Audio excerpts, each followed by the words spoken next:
season upon us as I post this video, I wanted to recommend The Reclaimed by Zach Carpenter. I have really enjoyed this book. I think the characters in it are very well done. The writing is fantastic. The story is strong. And I really enjoyed the elements of horror in here without it getting too horrific in my mind. And I liked the different perspective of shapeshifters and magic and covens, and there was just so much going on in this book, but I loved it. I also love the formatting in this book. It is so cool, having like the little blood droplets everywhere. It is available on Amazon. I will post the links down in the description below so that you can find it there in Kindle or paperback. All right. I also like the fact that this is based, if I remember correctly, it's based in Kansas, which is a next door neighboring state. And it is also written by an Oklahoma author. Zach is from Oklahoma. He did live in Kansas for a little while, but we'll forgive him for that. So, I wanted to read one part of it that I really liked. So the main character is Mick, and they are going through this dark building, of course, setting it up for all this spookiness. And they find this little boxer puppy tied up very cruelly to a filing cabinet in a dark surveillance area, when there's suddenly another stranger among them. And Mick has his buddies Parrish and Zach with him.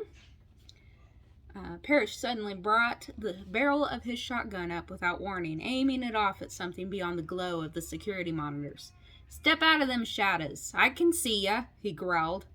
Mick and Zach followed his gaze, Zach regaining his shotgun and aiming alongside Parrish. Mick held the puppy as close to him as he could while aiming with a pistol with the other hand. Mick saw just out of the light of the monitor's reach the shape of what he thought to be an arm move. The puppy looked like it was trying to dig through Mick's chest, and that's when Mick figured out that it was trying to get away from whatever was about to move out from behind those monitors. As the shape slowly staggered out from behind the monitors and into the soft bluish glow they gave off, Mick just about dropped the poor dog.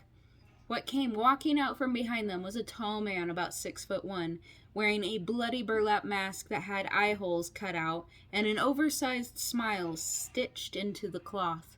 The rest of its raggedy, tattered clothes were stained with some kind of dark substance all over as well.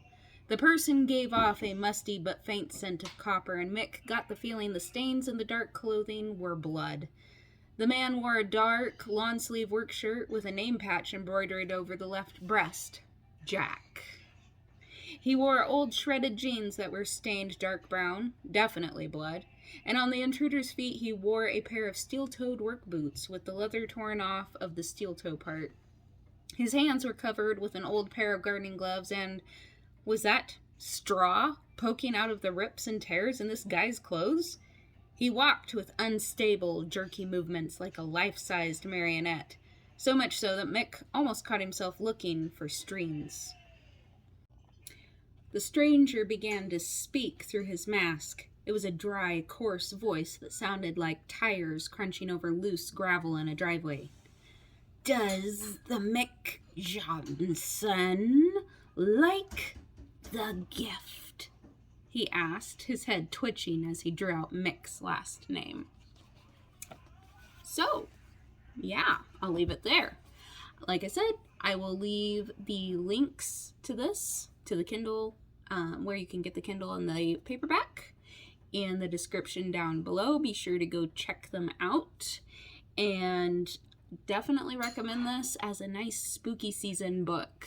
It's got all the right touches, in my opinion, and without anything too grotesque, like orgies in Stephen King's books.